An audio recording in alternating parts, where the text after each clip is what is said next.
Tungabhadra project gate విరిగిపోవడంతో కరువు ప్రాంతాల్లో పంటల పరిస్థితి ఆందోళనకరంగా మారింది. తుంగభద్ర డ్యాం నుంచి వృధాగా నీరు వెళ్లడంతో ఏపీ, తెలంగాణ, కర్ణాటక రాష్ట్రాల్లో 18 లక్షల ఎకరాల ఆయకట్టు ప్రశ్నార్థకంగా మారింది. ఆ ప్రాజెక్టు కింద ఉన్న రైతులు నష్టపోకుండా చర్యలు తీసుకోవాలని మాజీ మంత్రి అంబటి రాంబాబు డిమాండ్ చేశారు. ఇదే తరహాలో కర్ణాటకలో బీజేపీ నేతలు కూడా ఆ రాష్ట్రంలోని కాంగ్రెస్ ప్రభుత్వాన్ని డిమాండ్ చేశారు. కరువు ప్రాంతాలకు వరప్రదాయినిగా ఉన్న తుంగభద్ర ప్రాజెక్టుకు హఠాత్తుగా కష్టాలు వచ్చాయి. శనివారం రాత్రి తుంగభద్ర ప్రాజెక్టు గేటు గల్లంతైంది. 19వ గేటు కొట్టుకుపోవడంతో డ్యాం నుంచి లక్షల క్యూసెక్కుల నీరు వృధాగా వెళ్తోంది. తుంగభద్ర ప్రాజెక్టుకు మొత్తం 33 గేట్లు ఉండగా డ్యాం సేఫ్టీ కోసం 28 గేట్లు ఎత్తి దిగువ ప్రాంతానికి నీటిని విడుదల చేశారు అధికారులు. అయితే శ్రీశైలం, నాగార్జున సాగర్, పులిచింతల, ప్రకాశం బ్యారేజీలో ఇప్పటికే వరద నీరు భారీ స్థాయిలో ఉండడంతో తుంగభద్ర నీరంతా కడలి పాలవుతోంది. ఈ ప్రాజెక్టుపై ఏపీలోని రాయలసీమ, ఉత్తర కర్ణాటక, తెలంగాణలోని ఉమ్మడి మహబూబ్ నగర్ జిల్లాలు ఆధారపడ్డాయి. ఈ ప్రాంతాలకు సాగు, తాగునీరు తుంగభద్ర నుంచే వస్తుంది. ఇప్పుడు గేటు విరిగిపోవడంతో సుమారు 18 లక్షల ఎకరాల ఆయకట్టు ప్రశ్నార్థకంగా మారింది.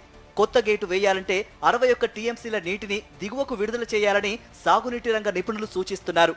తుంగభద్ర ప్రాజెక్టును పరిశీలించిన ఇరిగేషన్ నిపుణులు కన్నయ్య నాయుడు డ్యాం సేఫ్టీకి ఏ ఇబ్బందులు లేవని, అయితే గతంలో జూరాల, నారాయణపూర్ ప్రాజెక్టులో చేసినట్లుగా గేట్లు మార్చాలని సూచించారు. మిస్టేక్ ఏం జరగలేదండి. ఇది డ్యామ్ మా గేట్ల life is 45 years. It served 70 years. We must thank for the authorities who have done the original design. And now this is unfortunate.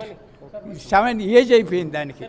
Tungabhadra ప్రాజెక్టులో గేటు గల్లంతు తర్వాత రాయలసీమ రైతుల కంట కన్నీరు వస్తోంది.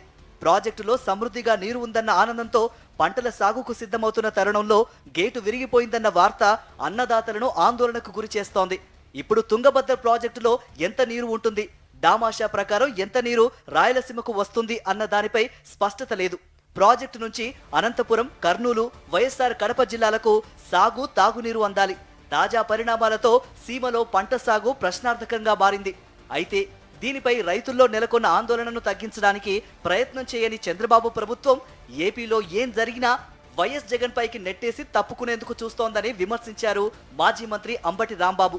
తుంగభద్ర ప్రాజెక్ట్ అనేది ఉమ్మడి ప్రాజెక్ట్. అది దానిలో ఒక గేటు కొట్టుకుపోతే అది జగన్మోహన్ రెడ్డి గారి సైడ్ ఎఫెక్ట్ అని, జగన్మోహన్ రెడ్డి గారి వల్లే కొట్టుకుపోయిందని ఇలాంటి దుష్ప్రచారం చేసేటటువంటి కార్యక్రమం చేయటం చాలా దురదృష్టకరమని ఈ సందర్భంగా నేను చెప్పదలుచుకున్నాను.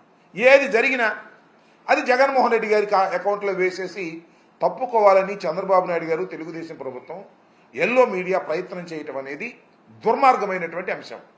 మరోవైపు తుంగభద్ర ప్రాజెక్టు గేటు గల్లంతుకు కర్ణాటకలోని కాంగ్రెస్ ప్రభుత్వమే బాధ్యత వహించాలని ఆ రాష్ట్ర బీజేపీ నేతలు డిమాండ్ చేస్తున్నారు.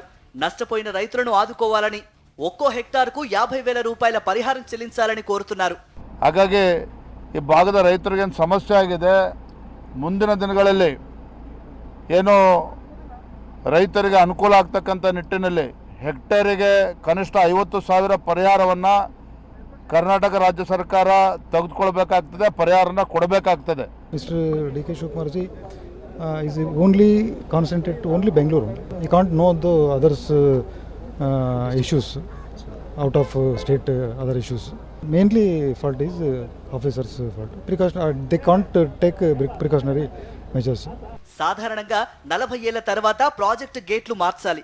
తుంగభద్ర ప్రాజెక్టు నిర్మించి 70 ఏళ్లు గడిచినా కొత్త గేట్లు ఏర్పాటు చేయకపోవడం వల్లే ఈ దుస్థితి నెలకొంది.